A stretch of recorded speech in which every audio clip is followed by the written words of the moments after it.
I'm so honored and so delighted today with our guest, Chitra Nayak. She's one woman who's the strongest voice for women on boards, women entrepreneurs, women in VC, you name it. Tell us a little bit about how you started your journey with Neythri. I have always had a passion around women in leadership. 4.5 years ago, Patil, who is my co-founder, got together with me and said she wanted to do something to teach South Asian women to learn to invest, but did we want to create something broader? Which was really the inception of Neythri, which is a community that now is more than 3,000 women strong, with about 250 more senior women, and it exists purely for the enablement, the connection, and the uplift of this community. When it comes to scaling, which is a completely different issue in a sense, for me, I think a lot of founders tend to think they can do it all. Failure is not in the falling down, it's in the not getting up. And so I think that taking that risk and, if necessary, failing and learning and then going on to success would be my last sort of thoughts for people.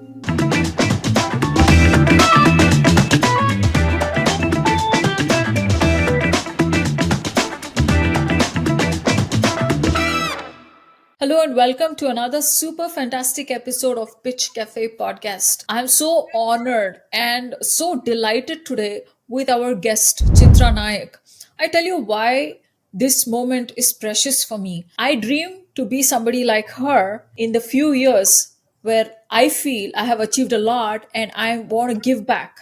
She's one woman who's the strongest voice for women on boards, women entrepreneurs, women in VC, you name it. She has been recently recognized as 100 Asian American board members making a difference. She also made it to the top 100 NACD list last year, that is for corporate directors. Somebody like this, what does she think about startups and scaling?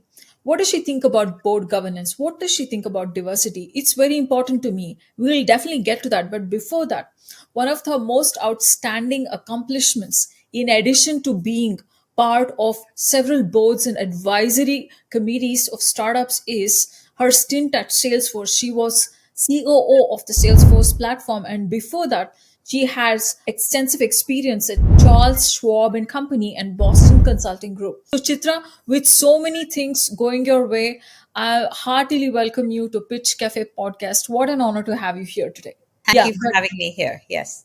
wonderful, wonderful. No, it's just you're synonymous of Neythri. You and Maithili, I've admired all the work you've done through the pandemic, and after that, tell us a little bit about how you started your journey with Neythri, and then we can go back to your early career and what got you to do that. Yeah. I have always had a passion around women in leadership. And this was going back to my Salesforce days, where in my 8 years at Salesforce, around halfway through, I used to have women coming to me saying, how do I make myself heard in this sort of assertive, aggressive, young bro environment? And that's what started me thinking about creating a community. And I co-founded the Salesforce Women's Network, which has gone on to do amazing things with the CEOs supporting equal pay for women and other things. And then along the way, more recently, let's say about 4.5 years ago, Patil, who is my co-founder, got together with me and said she wanted to do something to teach South Asian women to learn to invest, but did we want to create something broader? And I'd had many women from the South Asian community asking me about, is there something we can do for South Asians more broadly, which was really the inception of Neythri, which is a community that now is more than 3,000 women strong, with about 250 more senior women. And it exists purely for the enablement, the connection, and the uplift of this community. Wonderful. So, Chitra, this is definitely something which just stands out as your identity in Silicon Valley because you've reached the lives of so many women.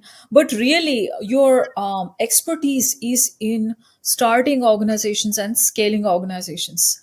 And that's what you bring to the table as you're on the board of so many large companies, including Infosys. So tell us, what kind of expertise do women, South Asian women, and founders, lack when it comes to starting a company and scaling a company? What are your keen observations. So honestly, I'm going to generalize this somewhat because I think a lot of founders who start an organization might not necessarily think about focus, about how you scale. So let's address those two things separately. I think South Asian women are, of course, as we all know, likely to potentially have a harder time getting funding, like women everywhere, but Why even more is that? so. Why do So you think that? some of it, from what I understand, is that the venture community has traditionally been very male oriented. And so sometimes their understanding of some of the products that might come up that may be more female oriented might not be as good. I remember reading about a VC who said he had to take something home or the idea home to his wife and his kids, to his daughters, to get some perception of whether it was really the best thing or not, which comes back to the broader diversity question, which exists everywhere, right? The more diverse your board is, the more diverse your executive team is, the more likely you are to actually reflect the population that's out there, which is, of course, across all ethnicities and genders. And so that, I think, is one of the reasons. I'd say another reason could well be that South Asian women are more cautious.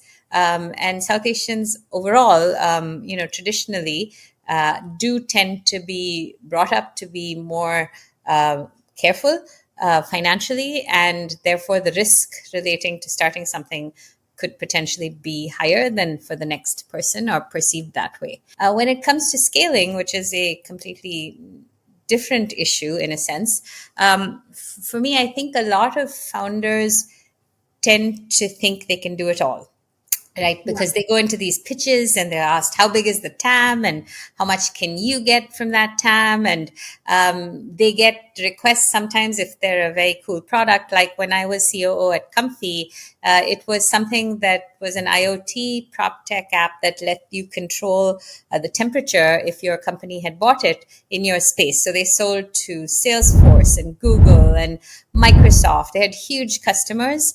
But what then happened was 50, 70% company, they started to get very popular because they were very different, right? Nobody had what they had. And so they started to get requests from Australia and from Singapore, from all over the world to say, come install what you have on our HVAC system because it's such a valuable thing for us to offer as part of our offering to our employees or to our properties. So I think the whole thing about how do you pick your focus, whether it comes to a geographic focus or whether it comes to a product focus or a segment focus. When you are small, I'm on the board of Urban Footprint. Again, really unique sustainability insight software. It comes down to you could be applicable to almost any industry. But how do you pick the three that you think are most likely and how do you go after them? And sometimes I think that could be exaggerated because the VCs are looking for growth. Nowadays, they're also looking for profitability, which I think is a good thing. But if you're looking for growth, then you might start to reach for too many segments and you're not going to be able to actually address all of them. So, looks like there are no specific scaling or go to market issues which are gender related. It's more founder specific. So, on that note, I want to ask you, you are a go to market expert because of your extensive experience in running large organizations and also being on the board of startups. What do you think is one of the most important go to market lesson a founder needs to adopt, especially with this post pandemic pivot to Gen AI and trends along AI? What are some of the lessons you think are most important for the founder to pay heed to? Yeah. I think, given the current environment, as you point out, post pandemic, AI has become really important to consider when you consider your offering, right? Which it's Yeah. no surprise that every single product practically out there is looking at an AI driven element to whatever they're offering, because the efficiencies, the customer experience improvement, etc., if you can be AI augmented, if not AI replaced, which I know is a huge debate, is going to be very strong. I think what's important, of course, when it comes to AI is making sure you have the right filter in terms of assessing the risk. and therefore that you've built the right guardrails around what you're offering. Now, obviously, a startup is very different than a very large company where, of course, you could get sued more easily, you're in the public eye, and hence it's even more important from a regulatory standpoint to be very much around responsible AI. But I think anybody scaling, developing and scaling their product right now has got to think about responsible AI because, as we've all read, the bias is such a large element of what could happen. I'd say that the other thing is beyond the second thing is what we just talked about, which was focus, right? That I think is critical when Yeah, it comes to scaling. And I'd say, a third element would be test and measure, right? Test and learn, be ready to fail. yeah, But whatever you put out there, put it out there in a way that makes you think about how you would measure its success, whether it's a product feature. Can you, especially if you're in SaaS, you can actually measure the adoption. If it's going after a new segment, you can think about the lifetime value. So everything you do, because if you're early stage trying to scale, you hopefully have some idea of product market fit, though that will continue to evolve. And it's really important to then hone in on what aspects you would mostly put your energy behind. And I think part of yeah. that also comes back to the whole sales led versus product led growth. That's a whole other aspect, which happy to talk about, but that's another aspect that I think founders have to consider. So yeah, Chitra, I'd love to explore that concept with you. I know product-led growth was a rage and still is a rage. A lot of people want to have those frameworks from the word get-go, the product-led growth framework. They want it baked into their recipe. Now, tell us, what do you think about busting this myth?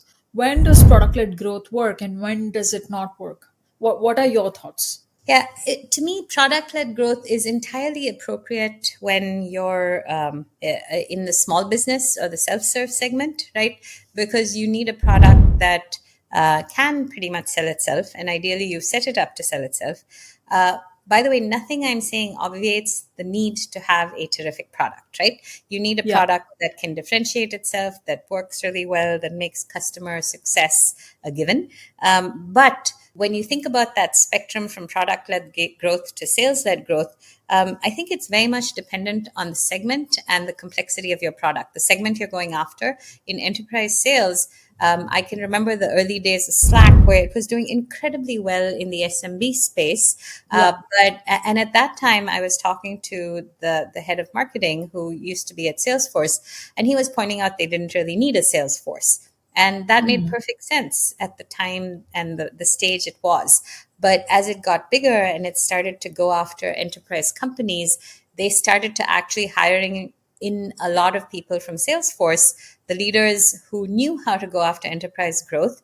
Because, in fact, despite having a wonderful product, you really had to be able to put the right things in place in the product. And then you have to have a salesperson that can go and get the buy-in from all the different stakeholders, can go through procurement, can go through all the complexities, the customization that an enterprise customer might need. All that starts to play. And that's actually why I always advise startups that if you have a way to get to growth without going to enterprise first, that is likely to be a faster path to growth, right? Because mid market really is the sweet spot, right? Mid market is where Yeah. you have faster sales cycles, you have more early adopters, you have less people in the decision making cycle, and they're expecting less customization.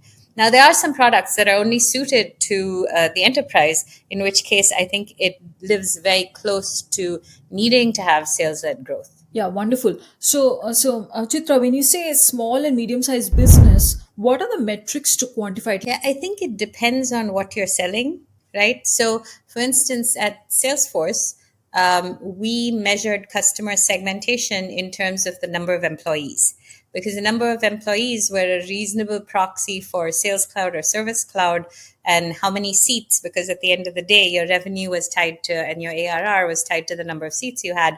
It made sense that that was the appropriate metric. Now, you can see some future day where it's not about seats because AI starts to take over or augment a lot of the seats that you otherwise would have had, in which case you might need to come up with another pricing algorithm that is around number of X processed and things like that. So I was recently talking to a founder sitting in Germany, who has an AI driven customer support that really becomes your agent. So it's not a co-pilot.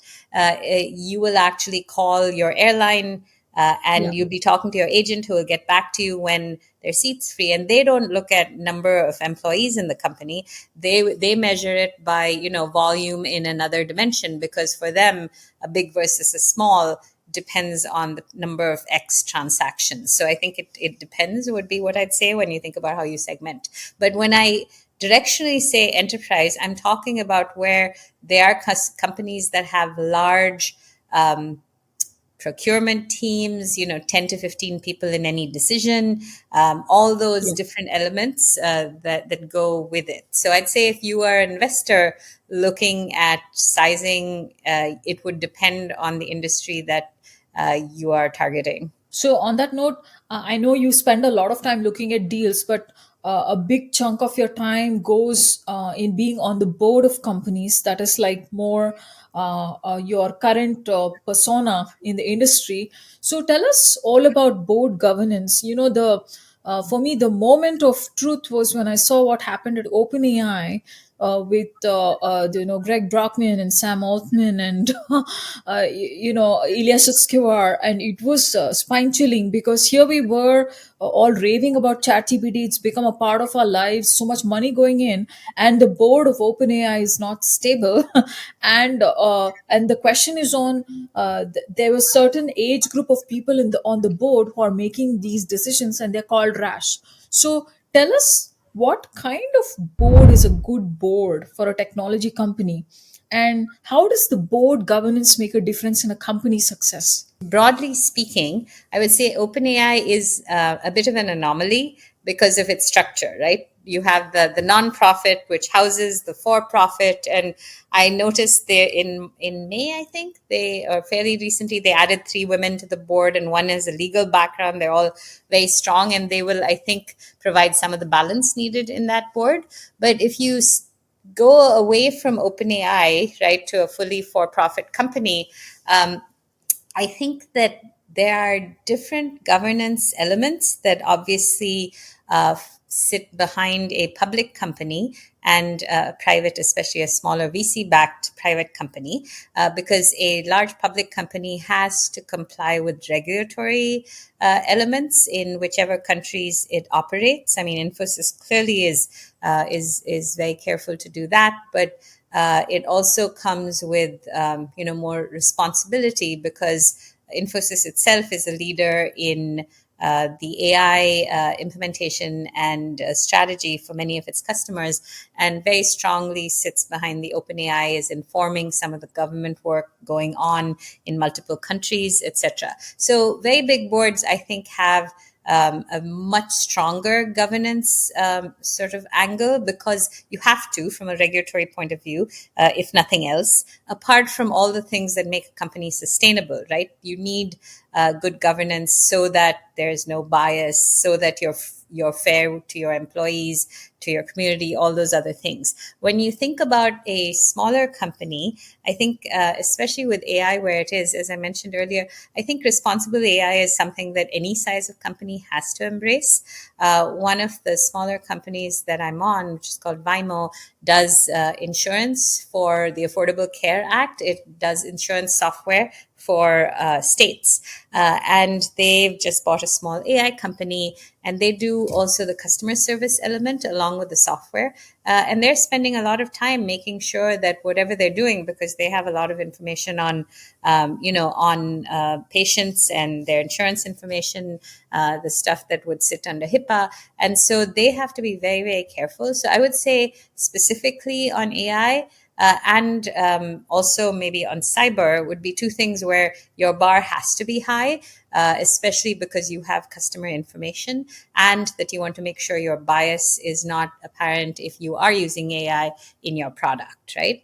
So I'd Yeah, say those are some elements. I think other elements of governance, there's a balance between innovation and risk that yeah. occurs even when you're a big public company. But I would say that balance swings a little differently if you're a small VC backed company where you might be able to take more risk because you're still early stage. And the bigger you get and the closer to IPO, the more you start to have to build in a lot of the governance that you will need once you're public. Wonderful. And Chitra, you're a champion for women who invest. And what is your take on the percentage of women in the boards? And what can be done differently? Yeah, there's still, even though there's been a pretty heavy push towards more women on boards, there's still very much in a minority.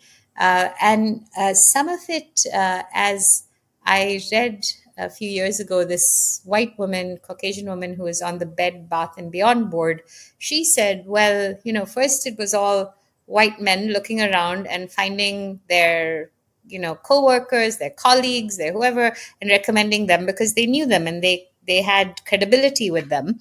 And then when they were asked to build some diversity, they turned around and said, okay, who else do I know? I know these white women. And it was a very interesting way to think about it. So I think the whole building exposure, it's a representation matters sort of thing, building exposure such that companies know that there are other options, and in choosing diversity you are not actually compromising, right? You're not picking Yeah. somebody because they're women or because they're Indian or because they're black.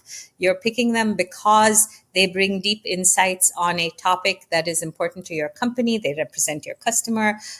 They might have go to market or cyber or whatever expertise. That is why. And then it's an and, right? And Yeah. they are diverse. And so I Yeah. think it's that confluence. And sometimes I think it's misunderstood to say, oh, yeah, diversity is all about, just bring that woman on or bring that Latino or that black person on, right? Yeah. Not what Yeah. it's about. No, I was just speaking with a women entrepreneur. Uh, she talked about so many gaps in the women in healthcare space itself. Bringing a woman who's a doctor who understands women's health on the board of a healthcare company, it can open up so many large markets. Even in retail, women are do most of the shopping at home, and having a woman on the board of a large retail company is can make a lot of difference. I totally agree with you. On that note, I know we are reaching the end of the hour. So Chitra, it's been an extremely insightful past half hour.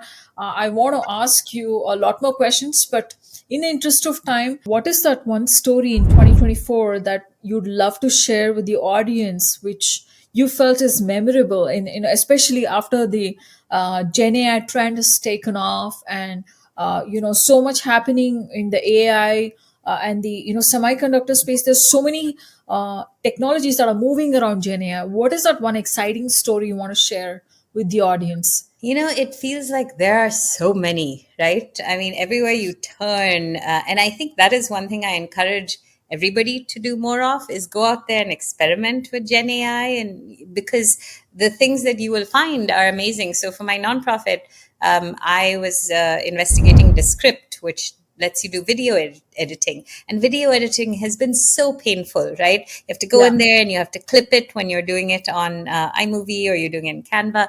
But this translates it all into text, and then you just delete the text you don't like. And so, yeah, even just elementary things like that, I think have been touched. But if you think about other areas, like going to the doctor's office and having everything that they say recorded and the notes created. I was just going to be speaking on a panel, and I was speaking to some of the fellow panelists who are AI health experts, and they were talking about how 1/4 of the doctors and nurses in the world, I think, or in the US, are going to retire in the next 5 years.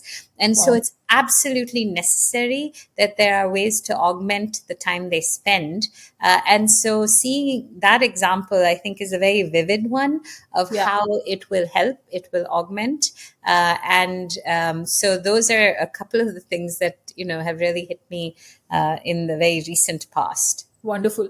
On that note, Chitra, thank you so much for your 20 minutes. Any last thoughts for the audience? Any last thoughts before we wrap up? I know a lot of your audience are startup founders and investors, and what I will say is, for me, if I look back, I think it's don't be afraid to take risks. And Mhm. especially for women, I think women are, as we discussed at the beginning, more likely to be wary of taking risks. They're more likely to not want to hear somebody saying no. And so I leave you with a quote that was from many years ago. It was an actress, and what she said was, failure is not in the falling down, it's in the not getting up. And Yeah. so I think that taking that risk and, if necessary, failing and learning and then going on to success would be my last sort of thoughts for people. Wonderful. On that note of being bold, taking risks, and living up to the Silicon Valley spirit of taking risks, thank you so much, Chitra, for this amazing podcast. We'd love to have you back once again. Thank you, Vida. Appreciate the time.